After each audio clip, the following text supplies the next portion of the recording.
Hey, how's it going, guys? Been a while. I like to wait for things to progress before I do anything, say anything. I don't like when people are reactionary and something happens and then they make a video 2 seconds later and they get everything wrong. Um, but I do have quite a bit that I want to talk about, that I want to bring up, and that's been on my mind, and I've allowed enough time for things to progress, and I have an opinion. It's probably a different opinion than everything you've heard or you've been hearing, but it's my opinion, and I think I'm correct. I could be wrong, but I don't think I am. I wrote some little notes, right, as to because I have a tendency of talking and then I forget about things that I really want to talk about. Um, the first thing I want to talk about is, all this infighting with the Republican Party. I actually think it's good. I think that what's happening right now inside the Republican Party, uh, you know, they're calling it this blow up, and MAGA's blowing up, and it's no good, and it's falling apart, and we're gonna get decimated in the midterms, and Polymarket and Kalshi are saying that we are gonna get decimated and killed in the midterms. Here's the thing, and this is just my opinion, right? I think that everything that's happening right now in the Republican Party is good. I think fighting is healthy. I think fighting allows for things to be brought out into the open, and then you can resolve things, right?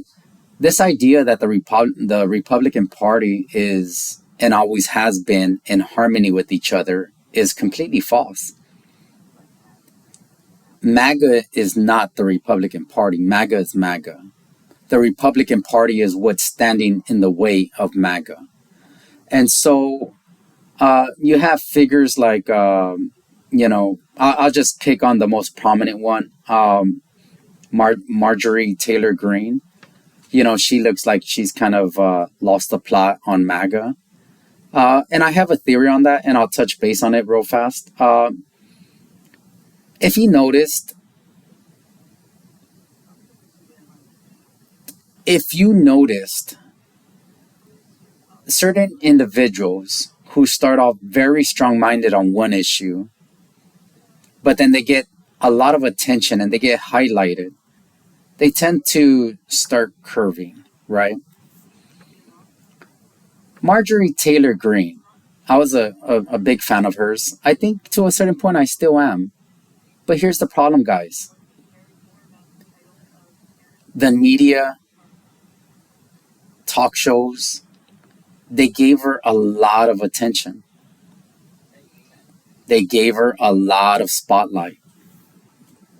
And no matter what anybody thinks, no matter how strong minded people believe they are, when you're going on Bill Maher, when you're going on The View, you're going on CNN, you're going on MSNBC, you're going on all these talk shows, and you start becoming famous.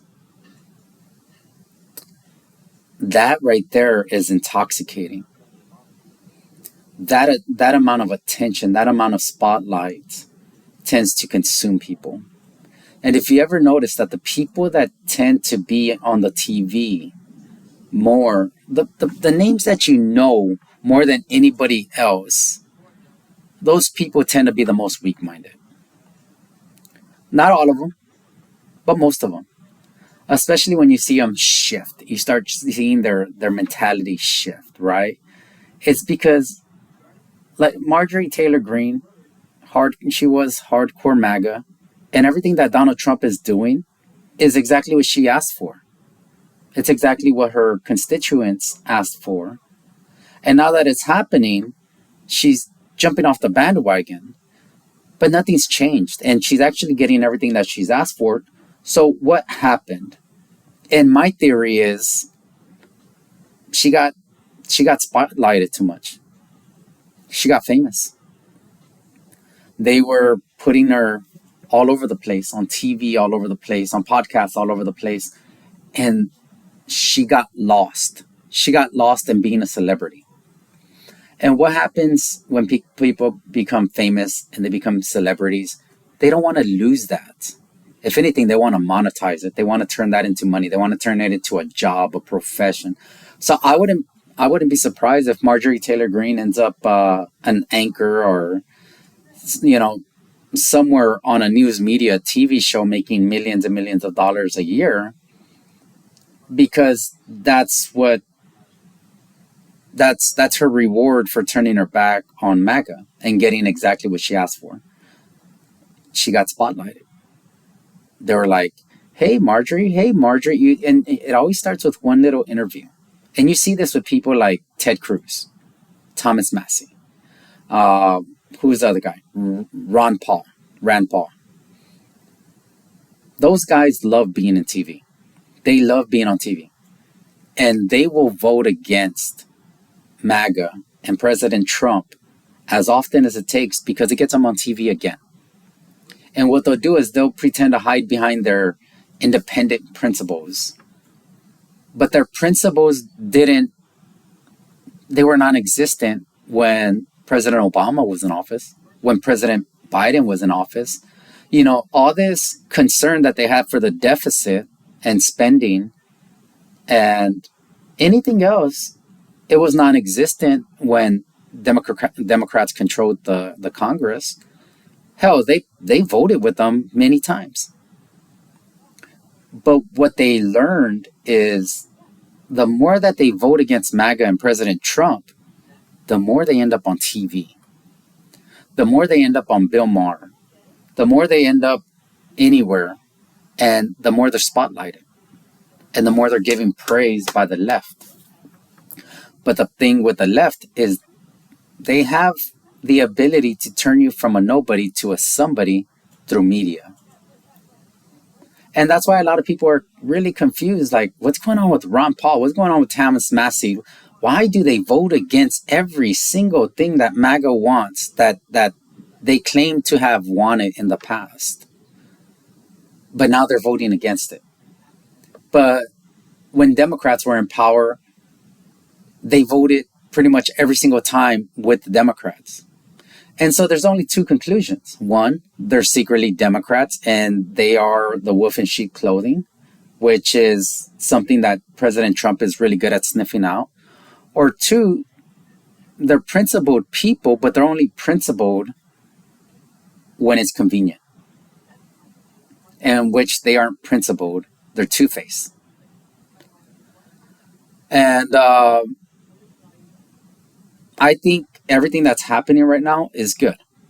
I think what's happening is we are sniffing out the traitors. We are separating MAGA more away from the Republican Party because the Republican Party is not MAGA. I've said this many times. They are not the same people. MAGA is made up of people who are tired of politicians, who are done with politicians, who are done with this nonsense of going through the process. The process is fake.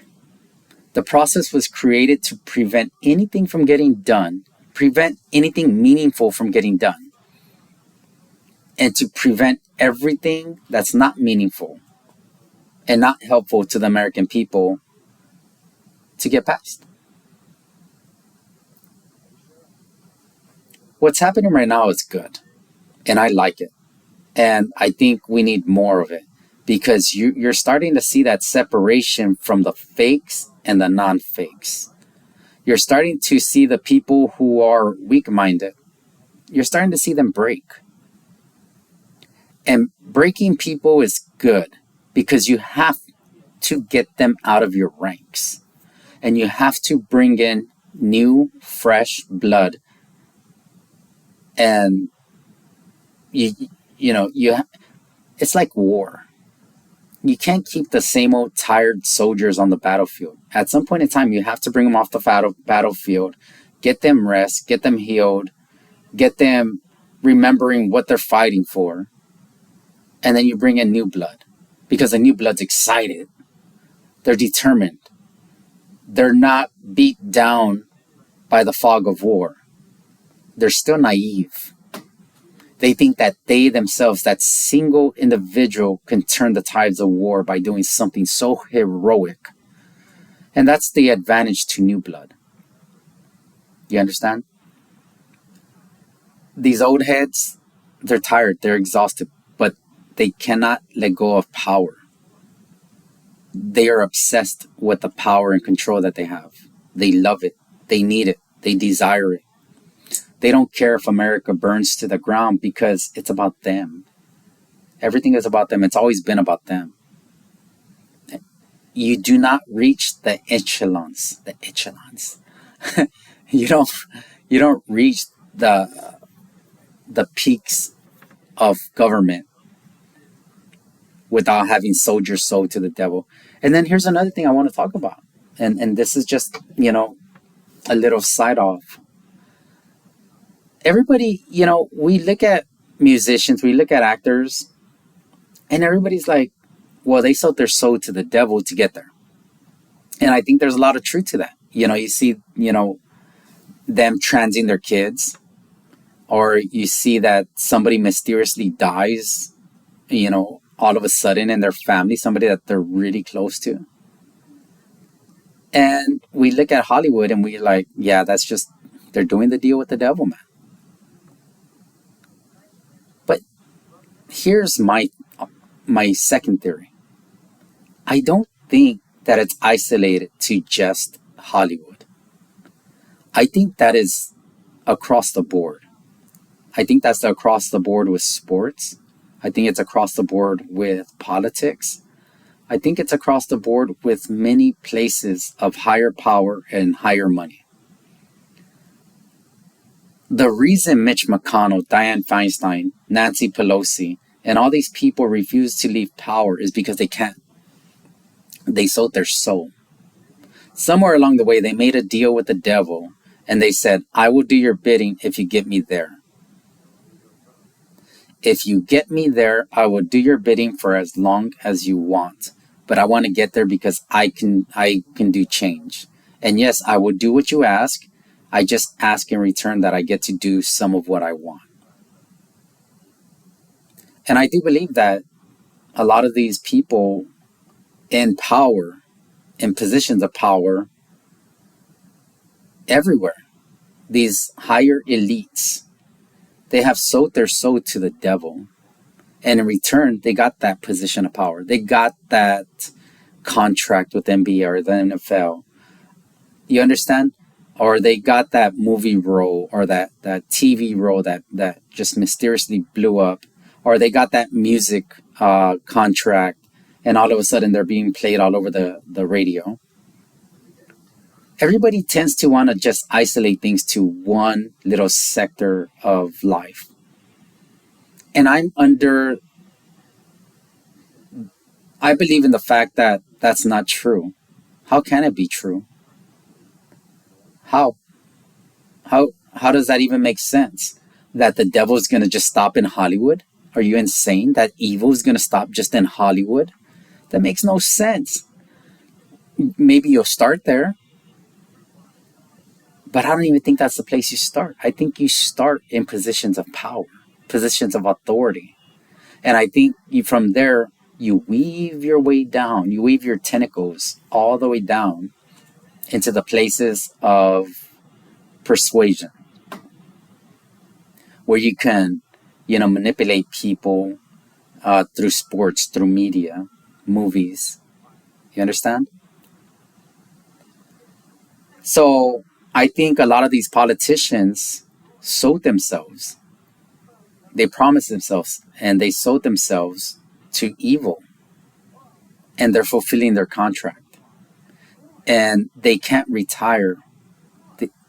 They're terrified of what comes because maybe they haven't paid the price, the toll, the fee.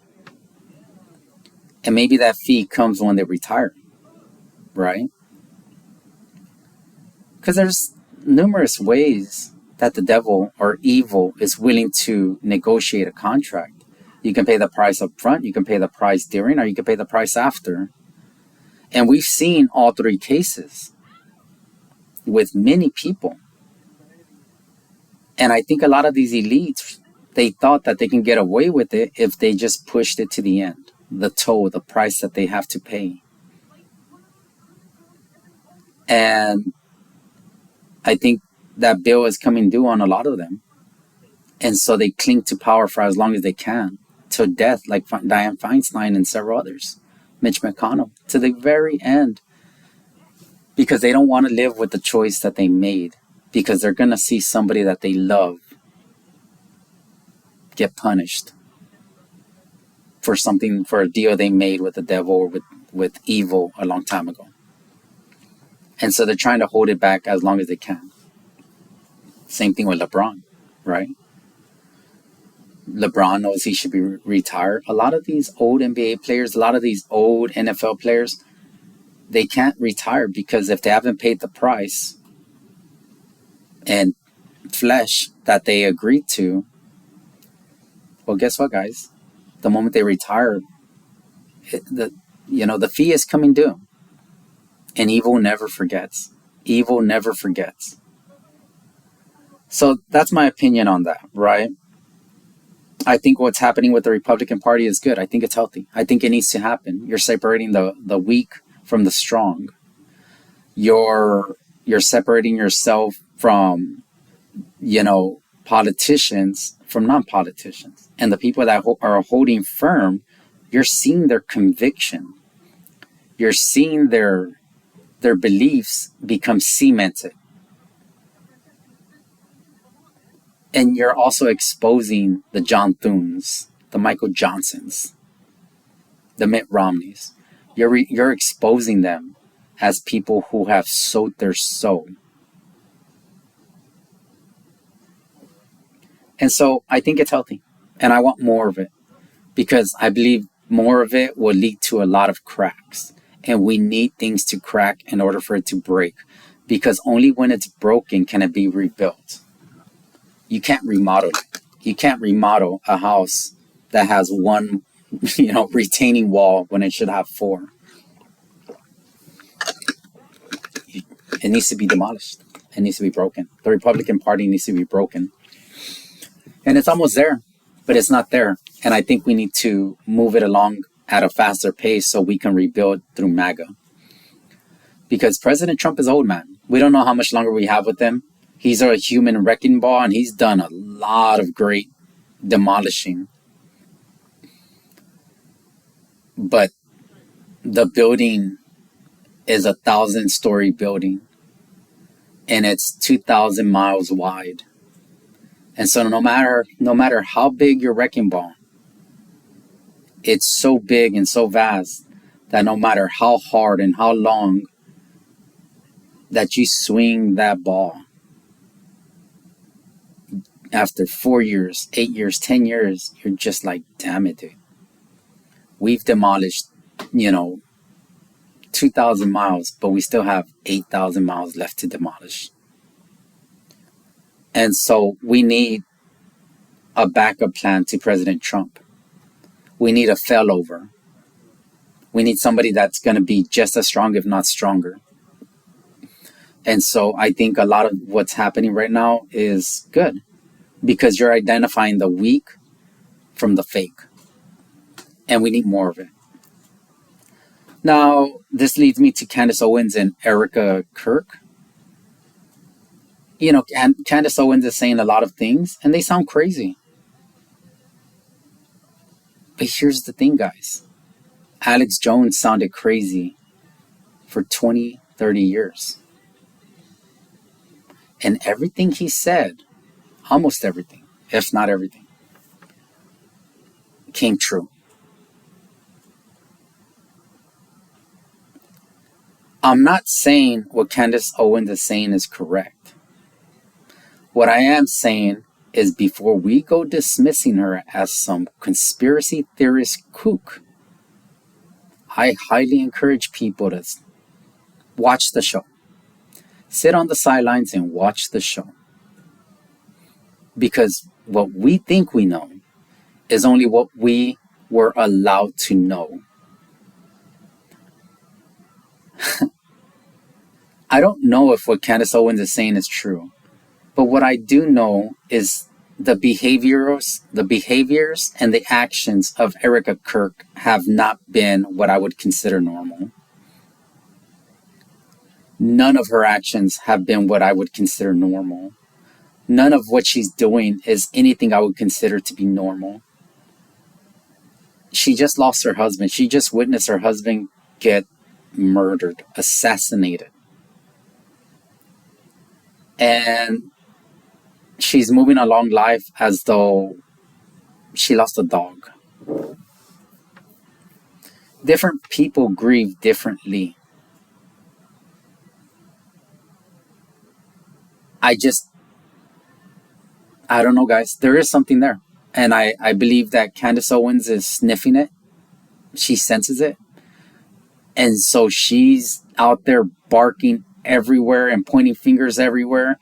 And I think what she's trying to do is create a crack.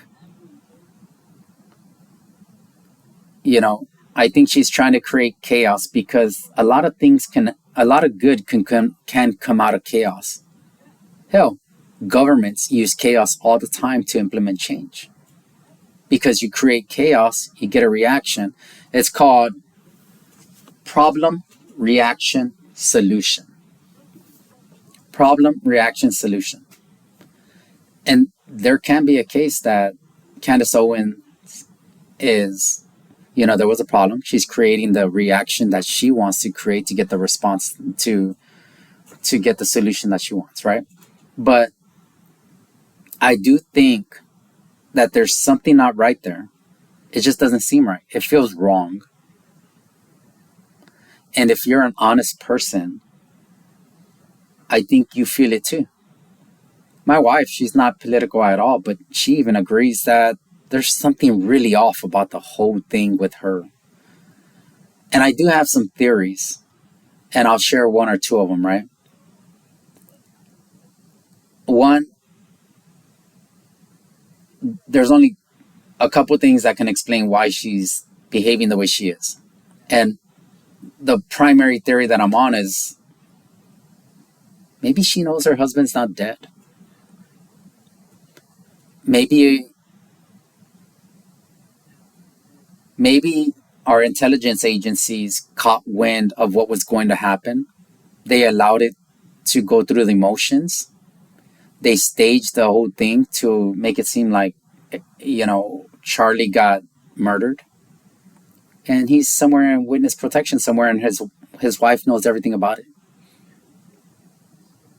And so she's not grieving like a widow should, who, as a woman should, who just lost her husband, her partner, her children's father, because she knows, well, he's not dead. He's just over there. And now he's doing his work, somewhere else. Or, and that might sound crazy itself, but just look at a lot of what happened, right? There was no autopsy. There was just nothing, guys. None of what happened on that day made sense. It was a complete cover-up by our government. I'm not saying Trump ordered it. I'm not saying Dan Bongino or Cash Patel ordered it. But what I am saying is, one more time, it was just like the attempted assassination on Trump. The crime scene was cleaned up the next day. The rooftop was power washed. The body was cremated. The same actions that happened that day in Pittsburgh, whatever it was, is the same thing that happened when Charlie Kirk got assassinated. The crime scene was cleansed. That is not normal. You may think it's normal, but that is not normal. Crime scenes exist for weeks, months, sometimes years. This was a high-profile figure, and you're telling me they cleaned up that crime scene the next day? They went and did construction less than a week later. They got permits and everything. So there's something not right there. I think Candace Owens she sniffs it, she senses it, she feels it, and so she's creating chaos. She's pointing fingers everywhere. She's trying to get people that are under this stress to break. I think that's her strategy. Whether or not she's right, I don't know. But I think if we're all being honest with ourselves, the whole thing is not right. Everything from that day is not right. Charlie Kirk never had at any of his events 20 cameras. There was 2 or 3 cameras. He never had cages. He always just had an open format where in a microphone 20 feet away from him, and people would just walk up and the crowd would just regulate themselves in a circle. This event had fencing. It had cameras everywhere, behind them, on the side of them, everywhere. It was a spectacle. You understand? I've watched Charlie Kirk's content for years because I used to love his Change My Minds. And that event was unlike any other event he's ever done. He's never had that many bodyguards, ever. And you never saw them. It was just a camera and him. This one had fencing, security, it had cameras, like it was unreal. The scene that was created for this Change My Mind. And it was unlike any other event he ever had. So take with that whatever you want. But I think we saw a stage, we saw an act, and whether or not he's dead or not, what I'm saying is if the wife has to pretend as to be a grieving widow, maybe it's because she's not a grieving widow, and Charlie's somewhere in witness protection. You understand? So, or maybe Candace is right. Those are really the only 2 options that I have at this point. Maybe there's something there that Candace sniffed about Erica Kirk and she's right. Or maybe my little theory, which is a conspiracy theory, but it's one born out of matching A plus B plus C equal D. So that's pretty much what I have to say about that. Here's the next thing I want to talk about.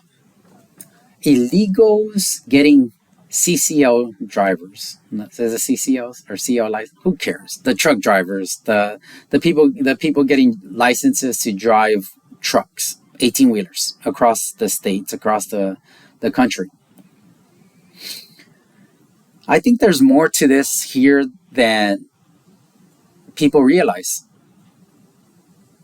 Why is this, out of every industry, why are these state governments so willing to give people, illegals, truck driver's license? CCLs.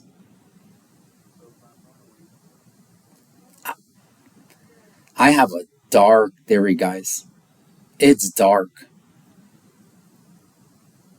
It's the only industry where all these states were like, take it, take it, take it. License for you, license for you, license for you, license for you, license for all illegals. And here's my theory. Let's say you are a terrorist organization. Let's say you're a drug smuggler, a human trafficker, and you need to move things around in America.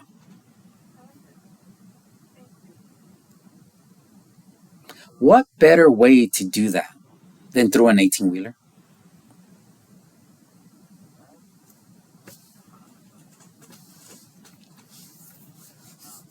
My theory is that these states were giving out CCLs to any illegal that would request them because it allowed nefarious people to move things, people, equipment, ammunition, guns, drugs under the guise of business. I think these states knowingly participated in terrorism, drug trafficking, human trafficking. And I think they were giving these licenses to all these people because they were active participants.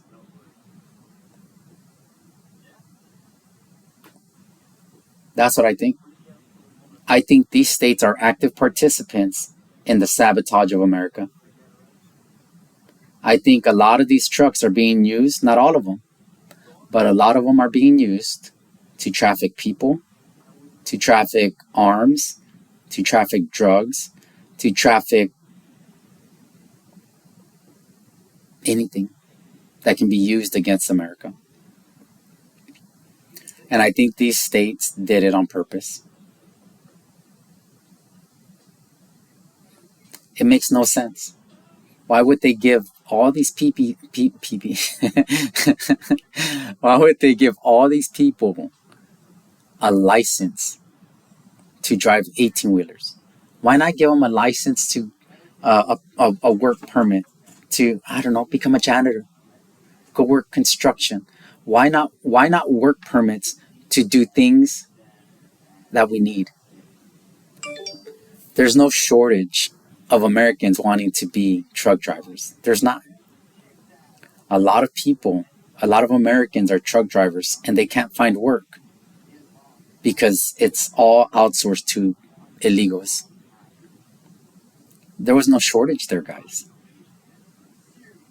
So why? Why that industry? And the only reason why is because it's the freest flowing one. If you're trying to move things around with the least resistance, it would be through an 18-wheeler. Everybody wonders, how the freak do these,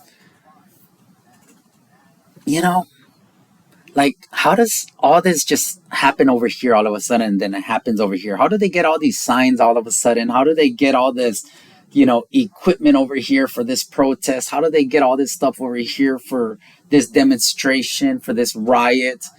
How are they moving all this so effectively from point A to point B so fast?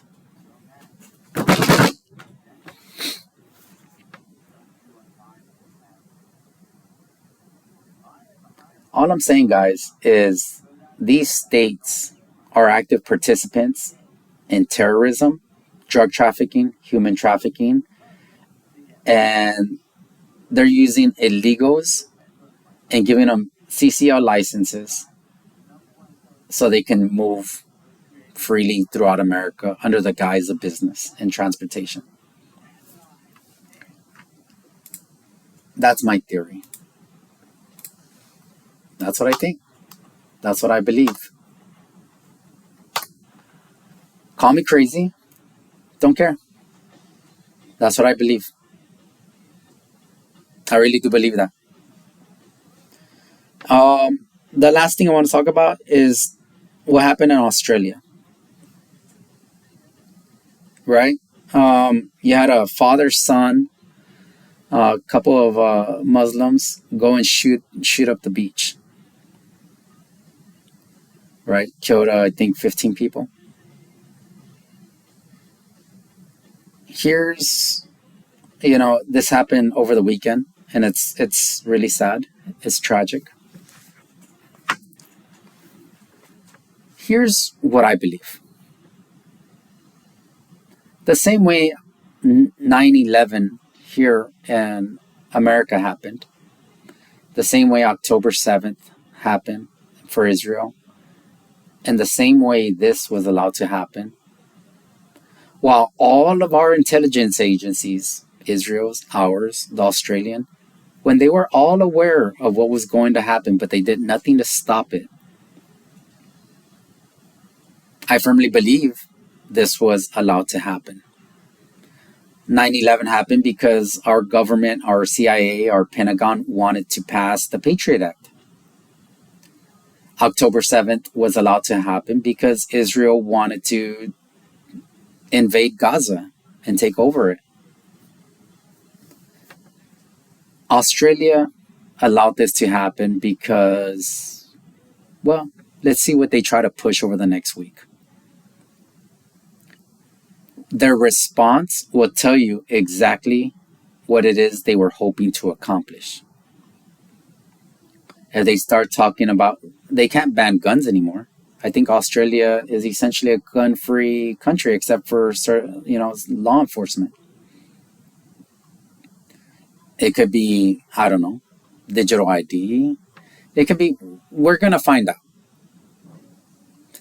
The response from the government over today or tomorrow, sometime this week, on what their proposed solution is going to be, is going to tell you why they allowed this to happen. Mark my words, this was allowed to happen. Their intelligence agencies knew about these people. They saw them as a threat and they did nothing. They did nothing. They allowed it to happen. Their solution is going to tell you exactly why they allowed it to happen. They haven't come up with a solution yet, and it's only because they're finalizing it on the back end. But when they do, it's going to be dark. It's going to be scary. And I feel horrible for those Australian people. But it's their fault.